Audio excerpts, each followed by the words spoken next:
All right, Michael Jackson is in the hospital. He apparently suffered a heart attack. He was picked up at his home close to half an hour ago. His mother en route to visit him there after he suffered what appeared to be cardiac arrest.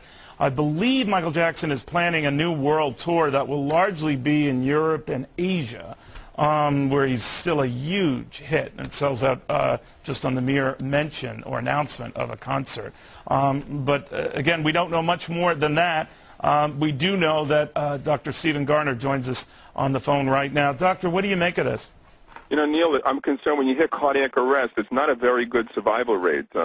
Only about 15% of people survive cardiac arrest outside of the hospital. And you think of a relatively young person, what are the causes?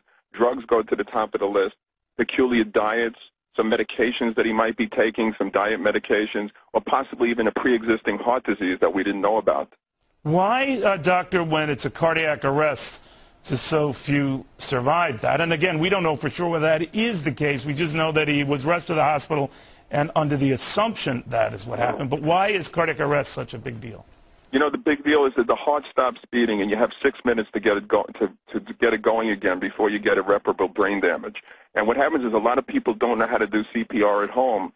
Where they could have effectively gotten the heart to beat, they don't know what to do. They call the ambulance, and it typically takes 10 minutes to get an ambulance. Seattle, certain areas of the country are better than others, but not the Los Angeles area. Okay, that's interesting. Now, he's 50 years old. He's been in generally good health, although he's been in and out of hospitals with fatigue and some of these other issues, low iodine count, I think, at one time. What do you make or what do you know of his general health?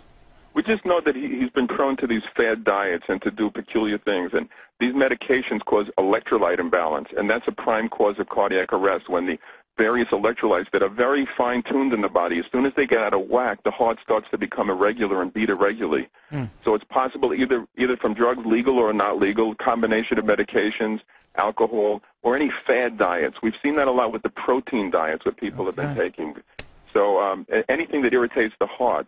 The other thing, again, we don't know. Even, you sometimes see someone 50 who didn't have a previous history of heart disease, yet had a structural damage, had structural underlying disease. Thank you, doctor. We're on it. More to